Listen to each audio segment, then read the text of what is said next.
السلام عليكم ورحمة الله وبركاته.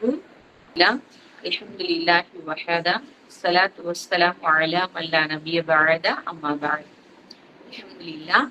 அல்லாஹ்வுடைய கிருபையால நாம அல்லாஹ் நமக்காக தயார் செய்து வைத்துள்ள சொர்க்கத்தை பற்றியும் அந்த சொர்க்கத்துல இருக்கக்கூடிய விஷயங்களை பற்றியும் பார்த்துக்கிட்டு வரோம்.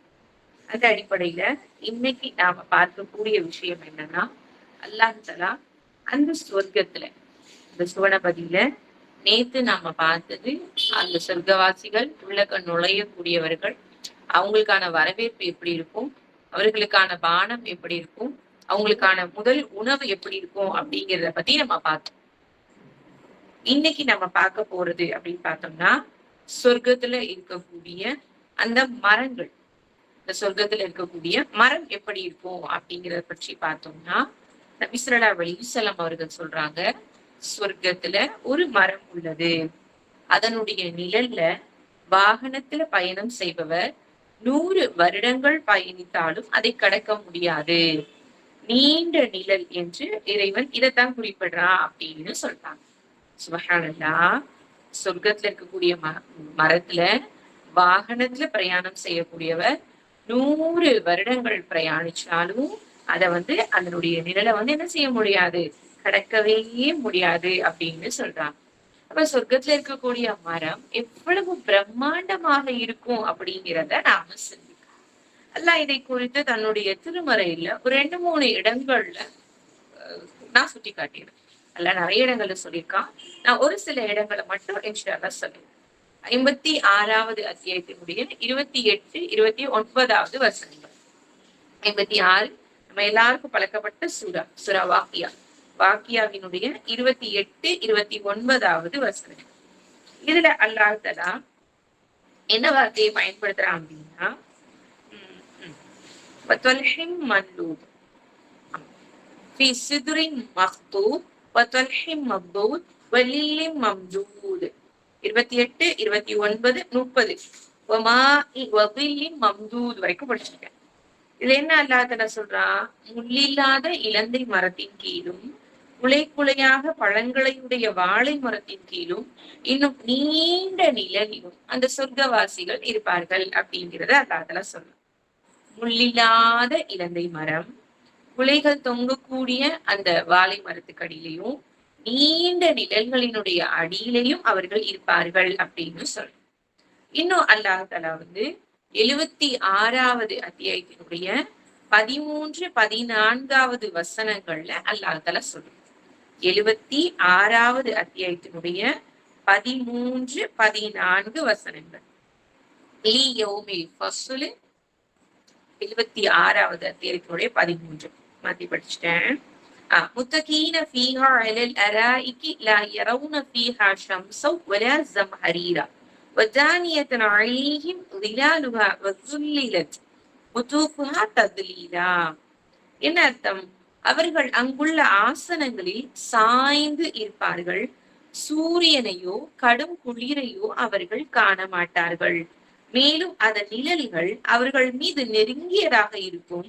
அன்றியும் அதனுடைய பழங்கள் மிக தாழ்வானதாக இருக்கும் அப்படின்னு அல்லாஹ் தஆலா சொல்றான். அப்ப இந்த வசனத்தை பாருங்களேன். அல்லாஹ் சொல்லக்கூடிய வார்த்தை, அவர்கள் உயர்ந்த ஆசனங்களின் மீது சாய்ந்தவர்களாக இருப்பார்கள். இன்னும் அங்க சூரியனையும் பார்க்க மாட்டாங்க, கடும் குளிரையும் அவர்கள் குளிர்ச்சியையும் காண மாட்டார்கள் அப்படிங்கிறத அல்லாஹ் தஆலா சொல்றான். உண்மைக்கும் அல்லாஹ் அல் ஹாலிக், அவனை விட ஹல்லாக் படைப்பாளர்களை யாருமே இருக்கவே முடியாது. அதனாலதான் அல்லாஹ் ரப்புல் ஆலமீன் எப்படிப்பட்ட ஒரு ஹல்லாக்காக இருக்கான்னு பாருங்களேன். இப்ப பொதுவாவே நம்மளுக்கு சூரியன் இல்ல அப்படின்னு சொன்னா அன்றைய தினம் நம்மளுடைய பொழுது எப்படி இருக்கும் பாருங்க. சூரியனே இல்லாம இருந்தது அப்படின்னு சொன்னா அந்த பொழுது எப்படி இருக்கும்? கற்பனைக்கும் அப்பாற்பட்டது இல்லையா? அல்லாஹ் தஆலா நமக்கு பேலன்ஸ்டா தான் வெப்பத்தையும் கொடுத்திருக்கான், குளிரையும் கொடுத்திருக்கிறான். அப்படித்தானே? சந்திரன் இல்லாத நாட்கள்ல கூட நம்ம வாழ்ந்து இருக்கோம். அமாவாசை எல்லாம் சொல்லுவாங்க இல்லையா? அந்த நாட்கள்ல கூட நம்ம இருந்திருக்கோம். ஆனா இந்த சூரியன் மட்டும் இல்ல அப்படின்னு சொன்னா உலகம் இருளாகத்தான் காட்சியளிக்கும். அப்படிதான். ஆனா அல்லாஹ் தஆலா அந்த சொர்க்கத்துல அவர்கள் அங்க சூரியனையும் கடும் குளிர்ச்சியும் காண மாட்டார்கள் அப்படின்னா, அது ரெண்டுமே இல்லாம அல்லாஹ் ஒரு ஒரு ஒரு சமதளமாக ஒரு சமநிலையாக அல்லாஹ் வச்சிருக்கான்னா அவனுடைய படைப்பை கற்பனை பண்ணவே முடியாது.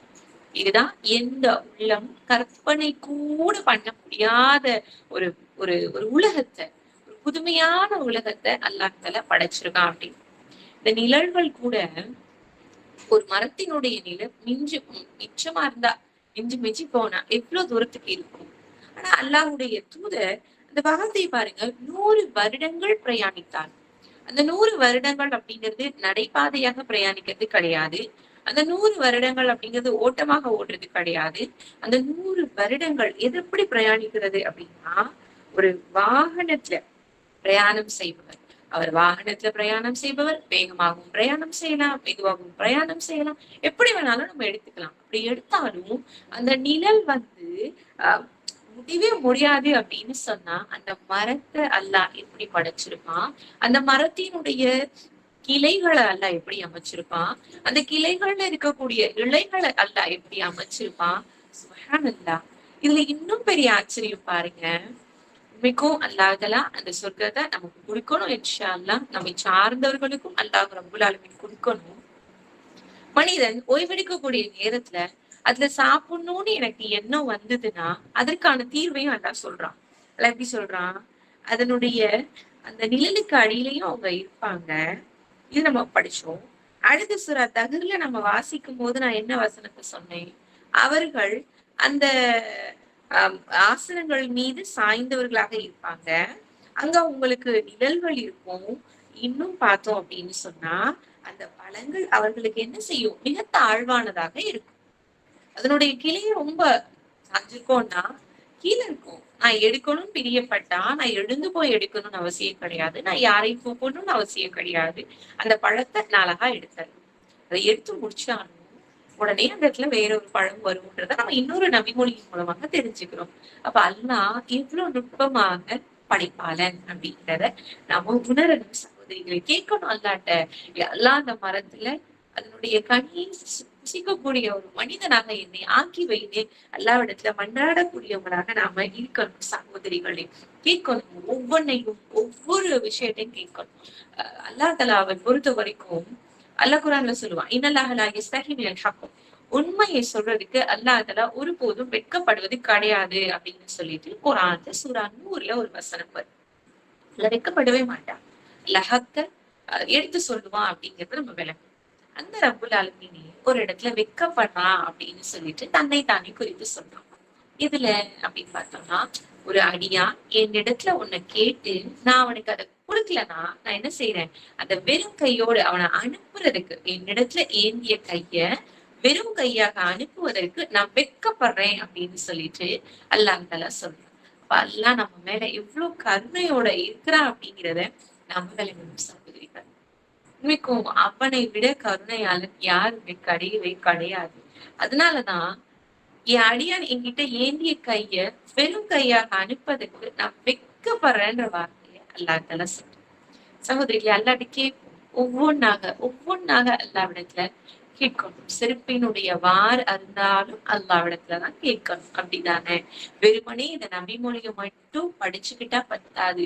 எனக்கான தேவைய என் ரப்பிடத்துல நான் உருகி மனதார கேட்கக்கூடியவளாக நான் மாறணும்னு நீங்க எத்தப்படும்.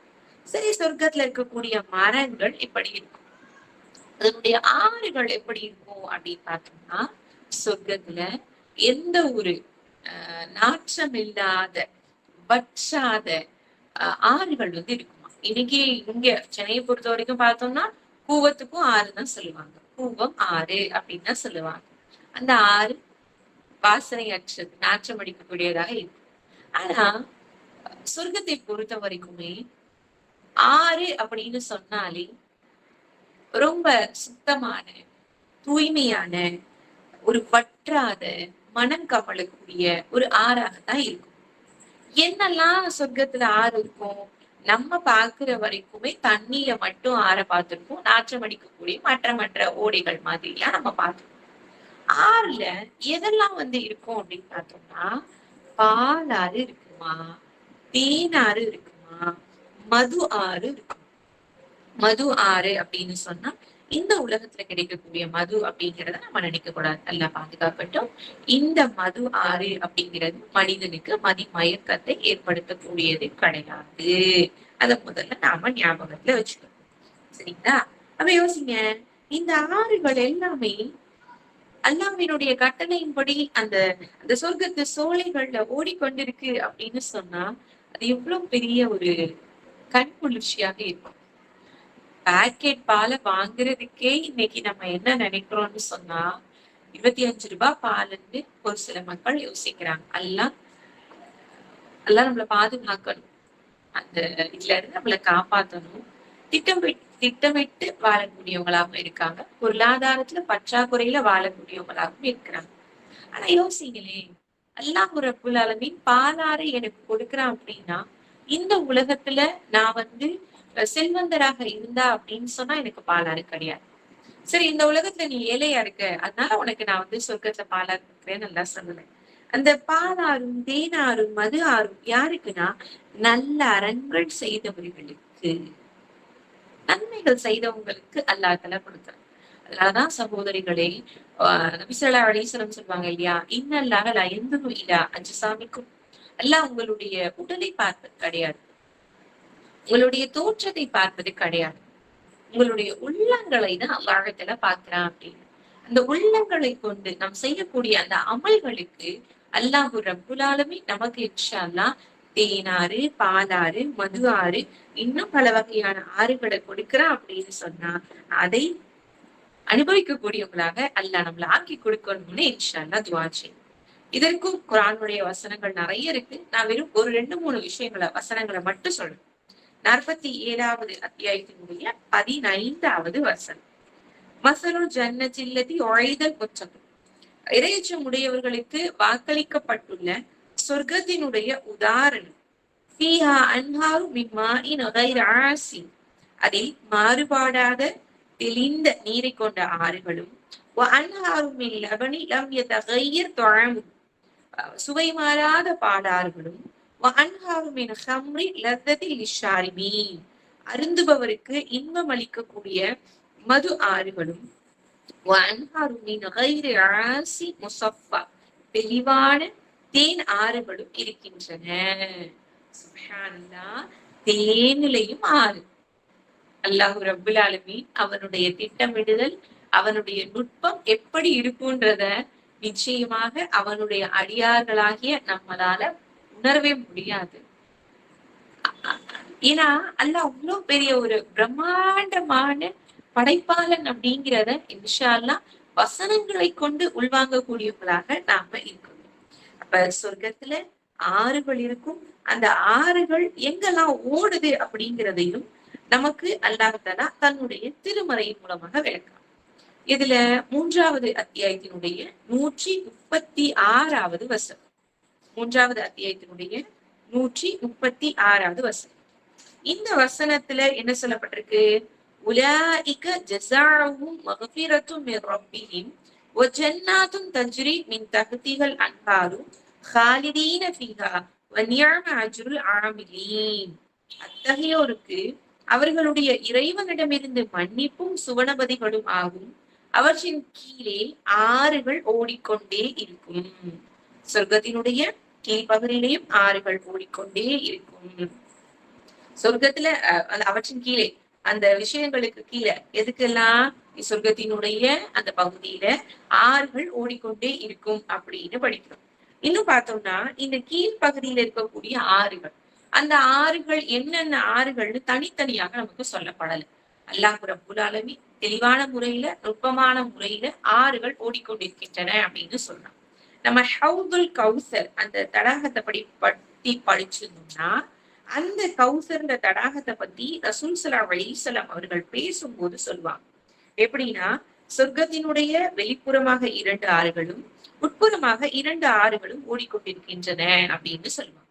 அந்த வெளிப்புறமாக ஓடக்கூடிய அந்த 2 ஆறுகள்ல தான் நமக்கு இந்த உலகத்துல இருக்கக்கூடிய அந்த நதியை பற்றியும் வரும். சரிங்களா? அப்ப உட்புறமாக 2 ஆறுகள் ஓடுகின்றன அப்படின்றாங்க. இது அல்லாமதான் நமக்கு என்ன செய்யப்படுகிறது? பாலாறு, தேனாறு, இந்த ஆறுகளை குறித்தும் ரசூல் ஸல்லல்லாஹு அலைஹி வஸல்லம் அவர்களும் சொல்றாங்க. அல்லாஹ்வும் தன்னுடைய திருமறையில நமக்கு உணர்த்துறாங்க. இப்ப நம்ம கேட்கும் போது அல்லாஹ் இடத்துல கேட்கும், ஏன்னா எனக்கு நீ இன்ஷா அல்லாஹ் என்ன செய், பாலாரை பார்க்கக்கூடிய பாக்கியத்தையும், அதை புசிக்கக்கூடிய பாக்கியத்தையும், அதை அருந்தக்கூடிய பாக்கியத்தையும் எனக்கு கொடு அப்படின்னு அல்லாஹ்விடத்துல மன்றாடக்கூடியவங்களாக நாம இருக்கணும். சகோதரிகளே, இப்ப பால் அப்படின்னு சொன்னா அதை அருந்துவதற்கு மட்டுமா, அல்லது அதுல மற்ற மற்ற விஷயங்களுக்கு அப்படின்னா அது எல்லாமே மறைவு நிற்கக்கூடியதுதான் சொல்லணும். சில பேர்லாம் அந்த தேனை சொல்லும் போது சொல்லுவாங்க, தேன் எப்படின்னு சொன்னா அந்த திக்னஸா இருக்கும் இல்லையா, ஒரு மாதிரி திக்கா வர்றதுனால அந்த தேனை கையில தொட்டாலே பிஸ் பிஸ் பிஸ் பிஸ்ன்னு இருக்கும். பொதுவாவே தேன் இனிப்பு சுவை உள்ளது, கையில தொட்டா பிசு பிசுன்னு இருக்கும். இதுதானே ஏதார்த்தம். கட்டியா வேற இருக்கும் இல்லைங்களா, ரொம்ப லிக்விடா இல்லாம கொஞ்சம் ஒரு மாதிரியா தான் திக்னஸா தான் இருக்கும். இதுல அல்லாஹ்தாலா ஒரு ஆறை வச்சிருக்கான் அப்படின்னா அந்த ஆறு எப்படி இல்ல, ஆறு அப்படின்னு சொன்னா வேகமா தண்ணி ஓடிட்டே இருக்கும். அப்படிதானே நம்ம ஆறுகளை பார்த்துக்கோம். மது ஆறு, பால் ஆறு, இந்த ஆறுகளை நம்ம கற்பனை சொல்லும் போது கூட அதுல தண்ணி மாதிரி இருக்கிறதுனால வேகமா ஓடிட்டே இருக்கும் அப்படின்னு. அந்த தேனாறு எப்படி அதுல படைச்சிருப்பாங்க, அந்த தேனாறு அவ்வளோ பிசு பிசுப்பு தன்மையும் நம்ம மேல ஓட்டாது, அந்த ஆறு ஓடிக்கொண்டே இருக்கும் அப்படின்னா அல்லாஹ் எவ்வளவு நுட்பமாக தன்னை நேசிக்கக்கூடிய தன் அடியாறுகளுக்காக, தன்னை ஈமான் கொண்ட, தன்னை நம்பிக்கை கொண்ட, தனக்காக எல்லா விஷயங்களையும் செய்த தன் அடியாறுகளுக்காக அல்லாஹ் இவ்வளோ பார்த்து பார்த்து தயார் செஞ்சிருக்கான் அப்படின்னா அந்த ரப்புக்காக நாம என்ன செய்யணும்? எனக்கு சொர்க்கம் கிடைக்கணும் அப்படிங்கிறத தாண்டி அல்லாஹ்வினுடைய கருணையை எதிர்பார்த்து நான் என்ன செய்யறேன்றத சகோதரிகளை நம்ம எல்லாருமே யோசிக்கணும். தினந்தோறும் உட்கார்ந்து யோசிக்கணும். என் இறைவனுடைய பொருத்தம் பெறுவதற்காக நான் என்ன செய்கிறேன், என் கணவருடைய அன்பை பெறுவதற்காக நான் என்னென்ன காரியங்களை செய்யறேன், என் பிள்ளையினுடைய துவாவை பெறுவதற்காக நான் என்னென்ன காரியங்களை செய்யறேன், என் தந்தையினுடைய விருப்பத்தை பெறுவதற்காக நான் என்னென்ன காரியங்களை செய்யறேன். ஆனா என் ரப்பினுடைய பொருத்தத்தை பெறுவதற்காக நான் என்ன காரியத்தை செய்யறேன்றத சகோதரிகளை ஒவ்வொரு நாளும் நாம சிந்திக்கக்கூடியவங்களாக இருக்கணும். அப்படி நம்ம சிந்திச்சு செயல்பட்டோம்னா நம்மளால இன்ஷா அல்லாஹ் நல்ல முறையில இபாதத்துக்களை செய்ய முடியும். சரி, இப்ப இந்த ஆறுகள் சரி, இந்த ஆறுகள் எதற்கு கீழே ஓடும் அப்படின்னு பார்த்தோம்னா அது அல்லாஹ் தஆலா 30வது அத்தியாயத்தினுடைய 20வது வசனத்துல அல்லாஹ் தஆலா சொல்றான். சொர்க்கத்தினுடைய கீழ்ப்பகுதியில ஓடக்கூடிய அந்த ஆறுகளை குறித்து அல்லாஹ் பேசும்போது 30வது அத்தியாயத்தினுடைய 20வது வசனத்துல அல்லாஹ் தஆலா சொல்றான். என்ன அல்லாஹ் தஆலா தன்னுடைய திருமறையில சொல்றான்?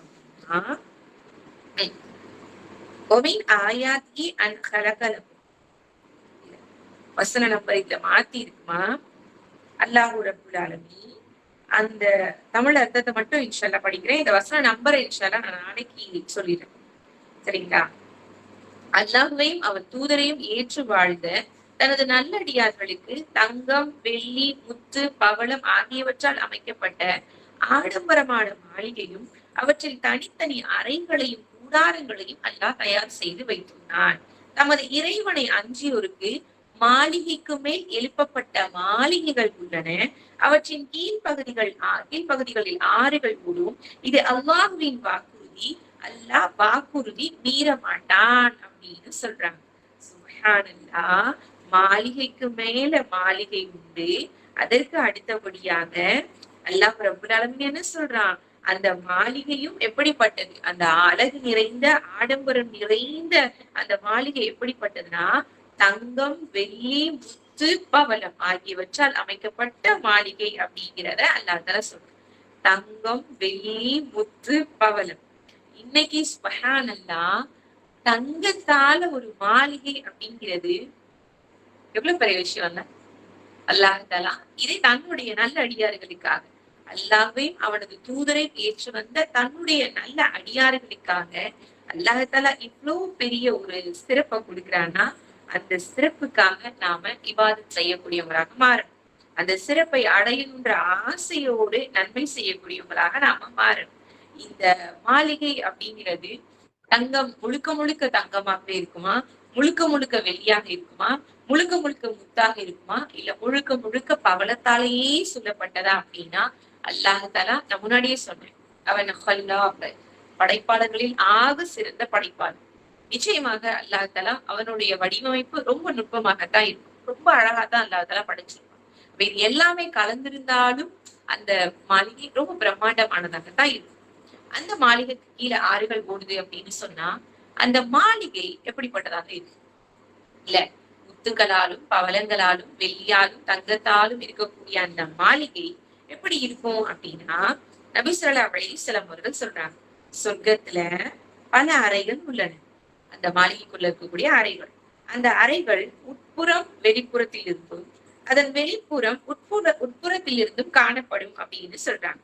அப்ப சஹாபாக்கள் உட்கார்ந்துக்கக்கூடிய அந்த சபையில ஒரு கிராமவாசி எந்திரிக்கிறார்.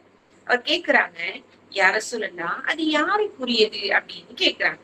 அதுக்கு நபி அவங்க சொல்றாங்க, யார் நல்ல வார்த்தை பேசி பசித்தோருக்கு உணவளித்து தொடர்ந்து நோன்பு நோற்று மக்கள் எல்லாம் உறங்கும் போது இரவி அல்லாவுக்காக துளிகிறாரோ அவருக்கே உரியது அப்படின்னு சொல்றாங்க.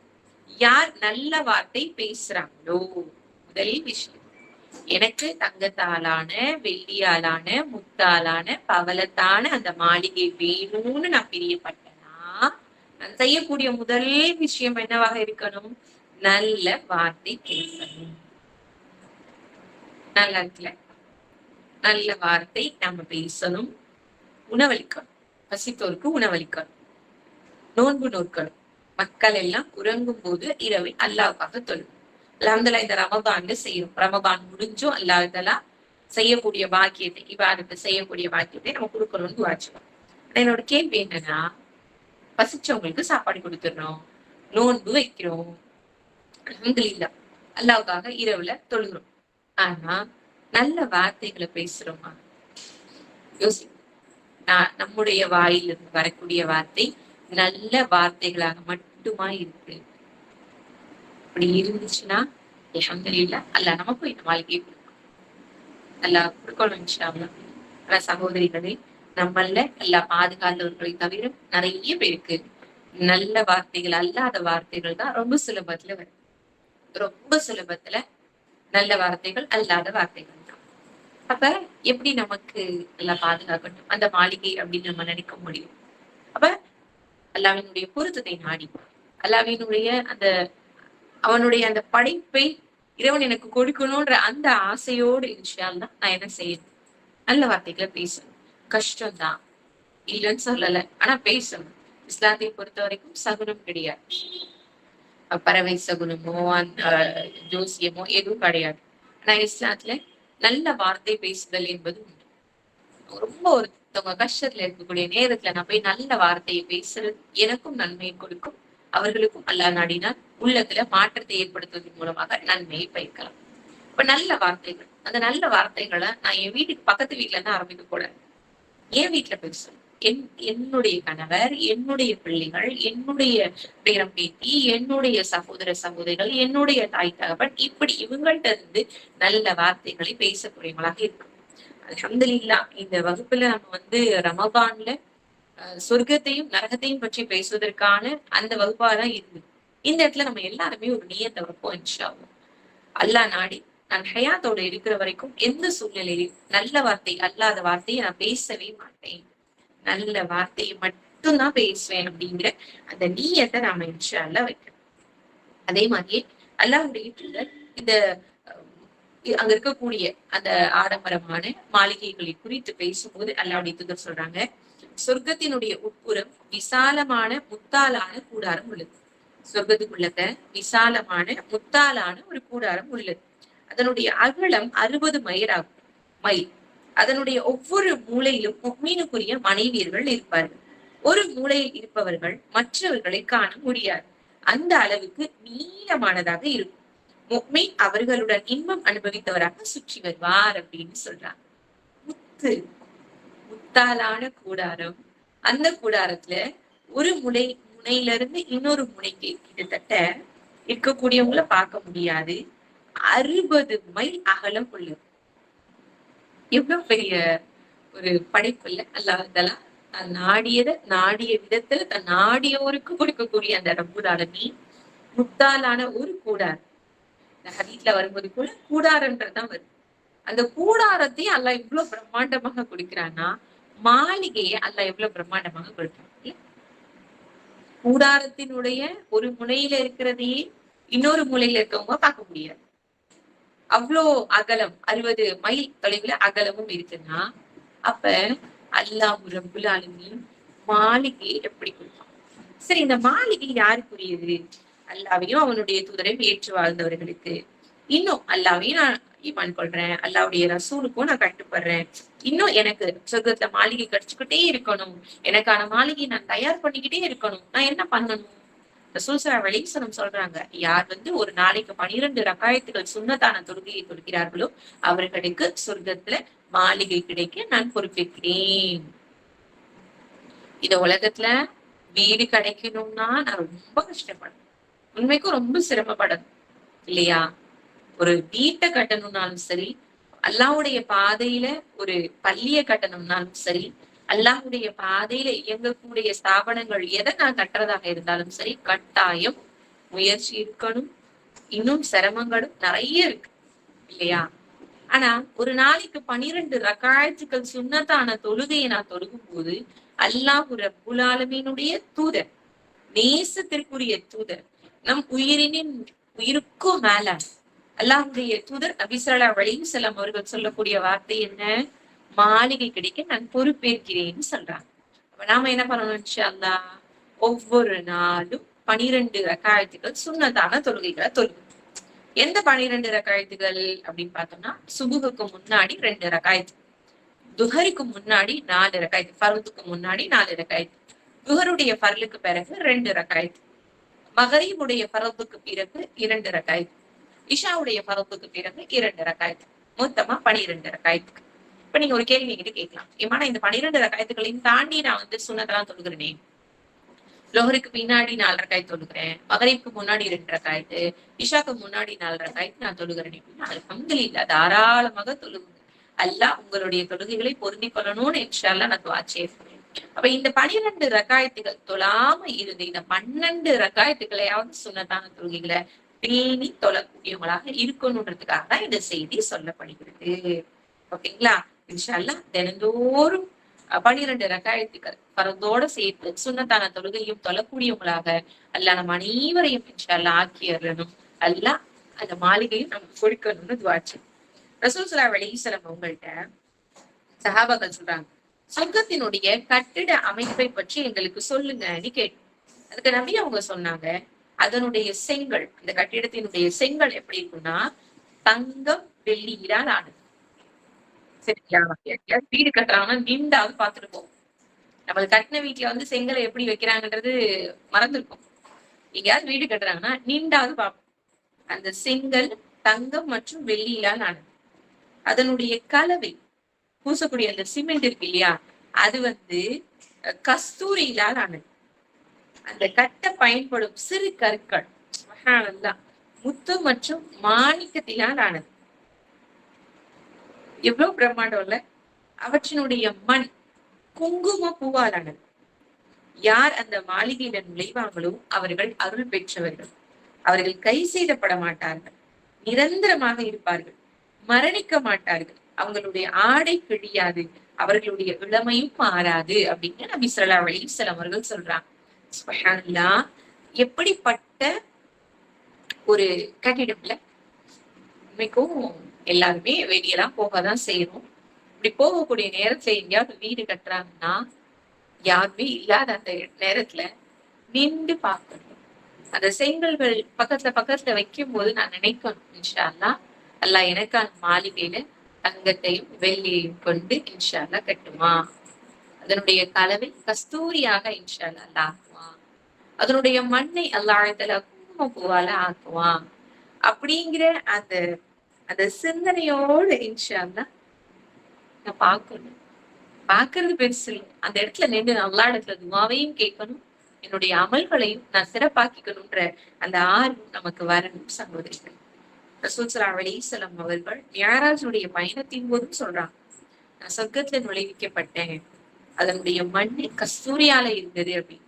இந்த உலகத்துல நம்ம யாரும் ஒரிஜினல் கஸ்தூரியை பார்த்தது கிடையாது. இந்த கஸ்தூரியினுடைய மனம் ரொம்ப நறுமணமாக இருக்கும்ன்றத நாம உண்மையான, எப்படி சொல்றது, ஆஹ் நேச்சுரலான இயற்கையான அந்த கஸ்தூரிய நம்ம நுகர்ந்தது கிடையாது. கலப்படத்தோட தான் நுகரும். அந்த கலப்படத்தோட உள்ளதுலயே ஹை குவாலிட்டி வாங்கும் போது அதுவே நல்ல நறுமணமா இருக்குன்னா, ஒரிஜினல் எப்படி இருக்கும், அதுலயும் சொர்க்கத்தினுடைய கஸ்தூரி எப்படி இருக்கும் அப்படிங்கிறத நாம இன்ஷா அல்லாஹ் உணர்ந்து அல்லாஹ்விடத்துல பிரார்த்தனை செய்யக்கூடியவங்களாக இருக்கும். சரி, சொர்க்கத்தினுடைய கதவுகள், சொர்க்கத்தினுடைய மாளிகைகள் எப்படி இருக்கு, அந்த சொர்க்கத்தினுடைய வாசல்கள் எப்படி இருக்கு? சுப்ஹானல்லாஹ், சொர்க்கத்தினுடைய வாசல் அப்படிங்கிறது நிறைய வாசல்கள் இருக்கும். ரசூல் ஸல்லல்லாஹு அலைஹி வஸல்லம் அவர்கள் சொர்க்க வாசல்னா நம்ம படிச்சோம் இல்லையா, சொர்க்கத்தினுடைய 8 கதவுகள், 8 பெயர்கள் நம்ம படிச்சோம். அதே மாதிரி அந்த கதவுகள் வழியாக நுழைவிக்கப்படக்கூடியவங்க என்னெல்லாம் அமல்கள் செஞ்சிருக்கணும் அப்படின்னு பார்த்தோம்னா, அல்லாஹ்வினுடைய பாதையில தர்மம் செஞ்சவங்க, தொழுகையாளி, அடுத்து ஜிஹாது செய்யறவங்க, நோன்பாளி, எல்லா அமல்களுக்குமே அல்லாஹ் தஆலா தனித்தனியான வாயில்களை வச்சிருக்காங்க. 8 சொர்க்கம், அதுல அல்லாஹ் தஆலா பல வாயில்களை வச்சிருக்கிறான். அந்த பல வாயில்கள்ல சில வாயில்கள் நமக்கு சொல்லப்பட்டிருக்கு. அந்த சில வாயில்கள்ல நம்ம தொழுகையாளிகளாக, பரிபூர்ணமான பொருத்தம் பெற்ற தொழுகையாளிகளாக நம்ம இருந்தோம்னா இன்ஷா அல்லாஹ் தொழுகை அப்படிங்கிற வாயில் வழியாகவும் நம்ம அழைக்கப்படுவோமா. அதே மாதிரியே தர்மம் செஞ்சோம் அப்படின்னு சொன்னா அந்த தர்மம் அப்படிங்கிற வாயில் வழியாகவும் நம்ம அழைக்கப்படுவோமா. அறப்போர், அல்லாஹ்வுடைய பாதையில நம்ம ஜிஹாத் செஞ்சோம்னா ஜிஹாத் என்ற வாயில் வழியாகவும் நம்ம அழைக்கப்படுவோமா. இதையும் தாண்டி ரசூல் ஸல்லல்லாஹு அலைஹி வஸல்லம் அவங்க சொல்றாங்க, அல்லாஹ்வுடைய பாதையில 2 முறைக்கு மேல 2 ஜோடி ஜோடியாக தர்மம் செய்தவங்க அந்த வாயில் வழியாகவும் அழைக்கப்படுவாங்க அப்படின்னு சொல்றாங்க. இந்த விஷயத்த பத்தி பேசும்போது அபூபக்கர் ரலியல்லாஹு அன்ஹு அவங்க கேட்பாங்க, எப்படின்னா, யா ரசூலல்லாஹ், ஒரு மனிதர் இந்த எல்லா வாயில் வழியாகவும் அழைக்கப்படுவாங்களா அப்படின்னு கேட்பாங்க. அவ ரசூல் ஸல்லல்லாஹு அலைஹி வஸல்லம் அவங்க சொல்லுவாங்க, ஆமா, அதுல நீங்களும் ஒருவர் அப்படின்னு நான் நம்புறேன் அப்படின்னு ரசூல் ஸல்லல்லாஹு அலைஹி வஸல்லம் அவர்கள் சொல்லுவாங்க. அபூபக்கர் ரலியல்லாஹு அன்ஹு அவர்கள் எல்லா வாயில் வழியாகவும் அழைக்கப்படுறாங்கன்னா சகோதரிகளே, எந்த அளவிற்கு எல்லாத்துலயுமே அவர்கள் பரிபூர்ணமாக இருந்தாங்கன்றத நம்ம சிந்திக்கணும். நம்மளும் அழகான முறையில தொழுகணும், நம்மளும் அழகான முறையில நோன்பு நோக்கணும், நம்மளும் அல்லாஹ்வுடைய பாதையில நம்மளால முடிஞ்ச அளவுக்கு நிறைய தர்மம் செய்யக்கூடியவங்களாக இன்ஷா அல்லாஹ் நாம இருக்கணும். இந்த சொர்க்கத்துக்குள்ள எல்லா வாயில் வழியாகவும் இன்ஷா அல்லாஹ் நாம அழைக்கப்படக்கூடியவங்களாக நாம இருக்கணும். சகோதரிகளை, நம்ம ஏற்கனவே படிச்சோம், நோன்பாளிகளுக்கு ரையான் அப்படிங்கிற வாயில் உண்டு. அந்த வாயில் வழியாக அவங்க அழைக்கப்படுவாங்க. அந்த வாயில நோன்பாளிகளை தவிர வேறு யாரும் அழைக்கப்பட மாட்டார்கள் அப்படின்னு படிச்சோம். நோன்பாளிகளை தவிர வேறு யாரும் நுழைய மாட்டார்கள் அப்படின்னு படிச்சோம். அப்ப இந்த இந்த வாயில்கள் வழியாக யாரு வேணாலும் நுழைஞ்சிட முடியும் அல்லாஹ்வுடைய கிருபையால. அமல்கள் அந்த இடத்துல இருக்கக்கூடியவங்க யாரு வேணாலும் நுழையலாம். ஆனா நோன்பாளிகள் ரையான் என்ற வாயில் வழியாக அவங்க அழைக்கப்படுறாங்கன்னா, நாம நோன்பு வச்சுட்டு அந்த நோன்பு இறைவனுடைய கூலியை பெற்று தரக்கூடிய நோன்பாக இருக்கும். வெறுமனை பசியும் தாகமும் மட்டும் கிடையாது. என்னுடைய இரையச்சம் இந்த நோன்பின் மூலமாக அதிகமாயிருக்கா அப்படிங்கிறதையும் நாம சிந்திக்கணும். சரி, இந்த சொர்க்க வாசல்களுடைய பெயர்கள் நம்ம ஆல்ரெடி படிச்சோம் இல்லையா, அந்த 8 பெயர்களை படிச்சோம் இல்லையா. அந்த 8 பெயர்கள்ல ஒரு சில சொர்க்கத்துகளுக்கு நம்ம அழகுன்னு அப்படிங்கிற அந்த சொர்க்கத்தை பத்தி பேசும்போது சொன்னோம், பொறுமையாளர்களுக்கு அது கிடைக்கும் அப்படின்னு. அப்ப பொறுமையோட நம்ம இருந்தோம்னா இன்ஷா அல்லாஹ் அந்த சொர்க்க வாயில் வழியாகவும் நம்ம என்ன செய்யப்படலாம், இன்ஷா அல்லாஹ் அழைக்கப்படலாம் அப்படிங்கிறத வேணும். சரி, இப்ப இந்த சொர்க்கத்துல இருக்கக்கூடிய இடம், அத்தனோண்டு இடம், ஒரு மாளிகை நமக்கு கிடைக்கிறது, பிரம்மாண்டம். அந்த அத்தனோண்டு இடம் கிடைக்கக்கூடியதே நம்ம முன்னாடியே சொன்னோம், ஒரு சாட்டை வைக்கக்கூடிய இடம் இந்த உலகம் மற்றும் அதில் உள்ளதை விட சிறந்தது அப்படின்னு சொன்னோம். அந்த சொர்க்கத்துல இருக்கக்கூடிய பொருட்கள் அப்ப எவ்வளவு விலை மதிக்கவே முடியாது, அதாவது குறிப்பிடவே முடியாததாக இருக்கும்ன்றதை நம்ம சிந்திக்கணும். ஏன்னா ரசூல் ஸல்லல்லாஹு அலைஹி வஸல்லம் அவங்களுடைய காலத்துல ஒரு சமயத்துல என்ன ஆகுதுன்னா, தங்க இழை சேர்த்து நெய்யப்பட்ட பட்டு ஒரு ஆடை வந்து என்ன செய்யப்படுது, அன்பளிப்பாக கிடைக்குது. பட்டாடை ஒரு பட்டாலான ஒரு குளிர் ஆடைன்னு வருது ஹதீஸ். அத வந்து சஹாபாக்கள்லாம் என்ன செய்யறாங்கன்னா, இதுக்கு முன்னாடி இந்த ஆடையை பார்த்ததே கிடையாது அப்படின்னு சொல்லிட்டு தடவி தடவி பாக்குறாங்க. ரசூலுல்லாஹ் வந்து அந்த அன்பளிப்பை தடவி ரொம்ப மிருதுவா இருக்கே அப்படின்னு தொட்டு பாக்குறாங்க. அப்ப ரசூல் ஸல்லல்லாஹு அலைஹி வஸல்லம் சொல்றாங்க, இத பார்த்து நீங்க ஆச்சரியப்படுறீங்களா?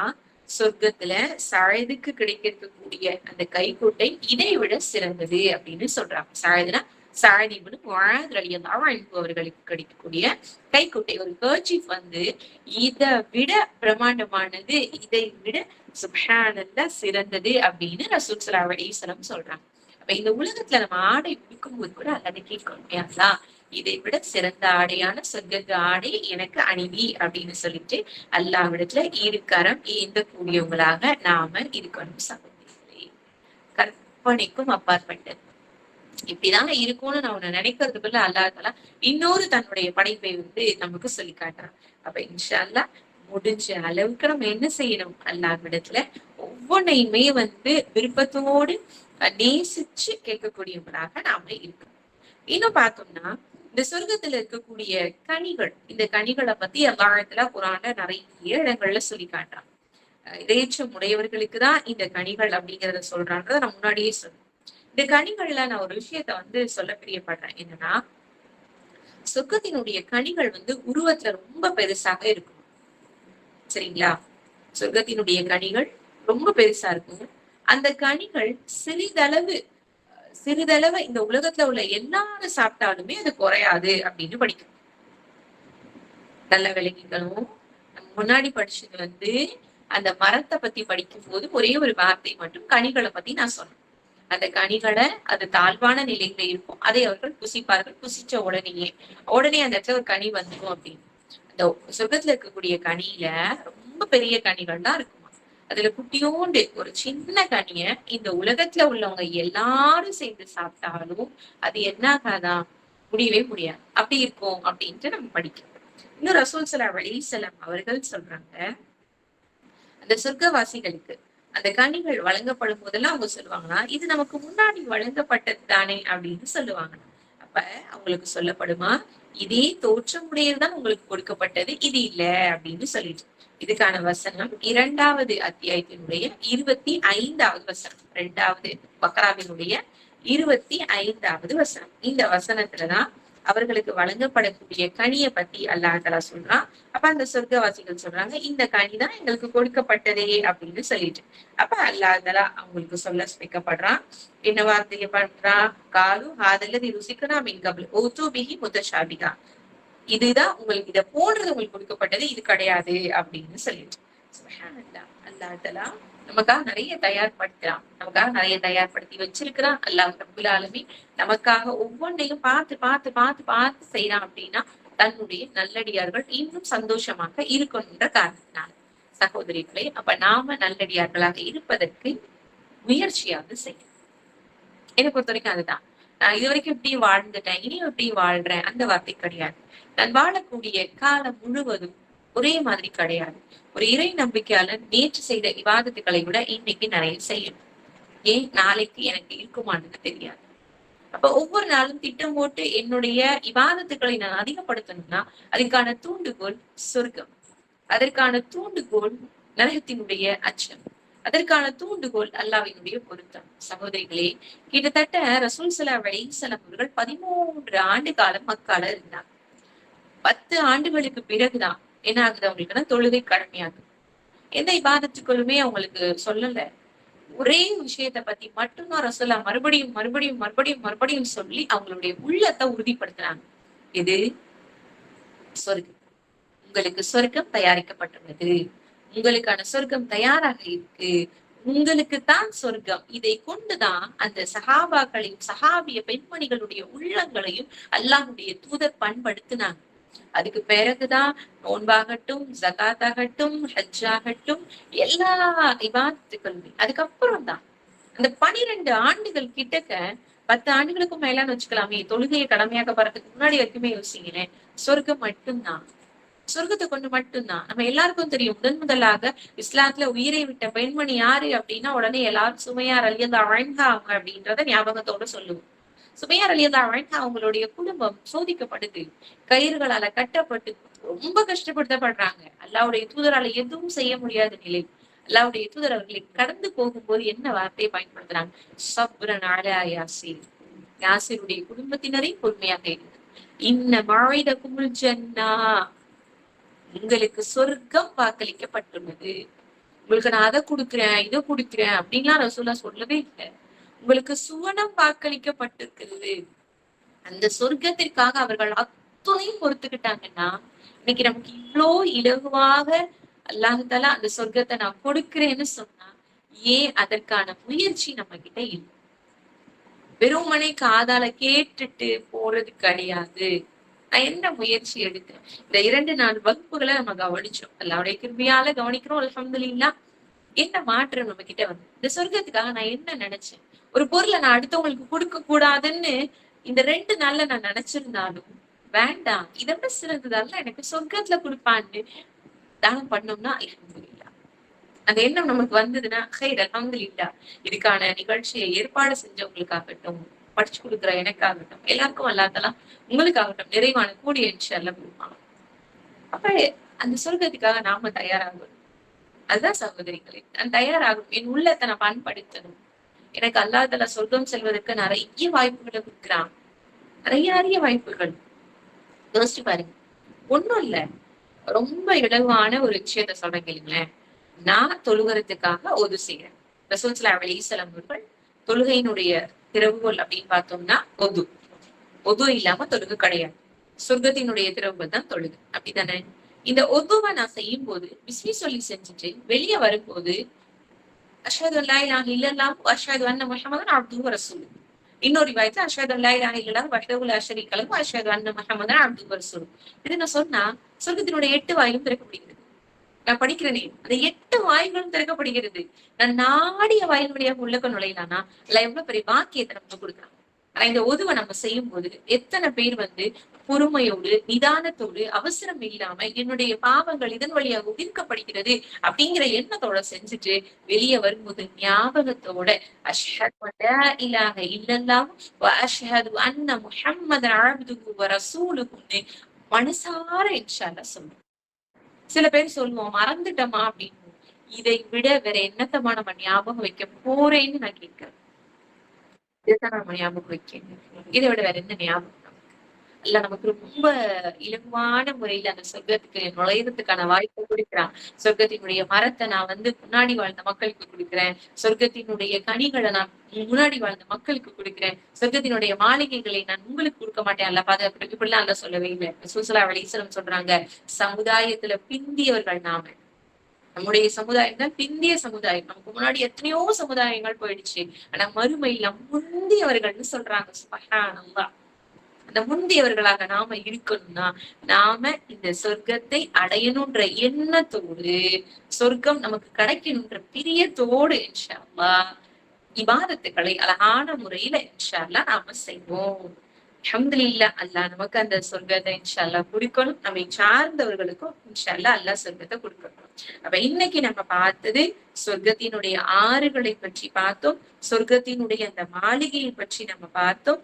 அதே மாதிரியே சொர்க்கத்தினுடைய மண்ணு, அதனுடைய மணல் எல்லாம், மண்ணு அதனுடைய செங்கல் எல்லாம் எப்படி இருக்கும்ன்றத பத்தி பார்த்தோம். சொர்க்கத்தினுடைய கனிகளை பற்றி பார்த்தோம். சொர்க்கத்தினுடைய மரங்களை பற்றி பார்த்தோம். அல்லாஹ் ரப்புல் ஆலமீன் எதை கேட்டோமோ, எதை வந்து வாசிச்சோமோ அதை அடையக்கூடிய பாக்கியத்தை உங்களுக்கும் எங்களுக்கும் கொடுக்கணும்னு இன்ஷா அல்லாஹ் துஆ செய்றேன். நீங்களும் இன்ஷா அல்லாஹ் துஆ செய்யுங்க. அஸ்ஸலாமு அலைக்கும் வரஹ்மத்துல்லாஹி வபரகாத்துஹு.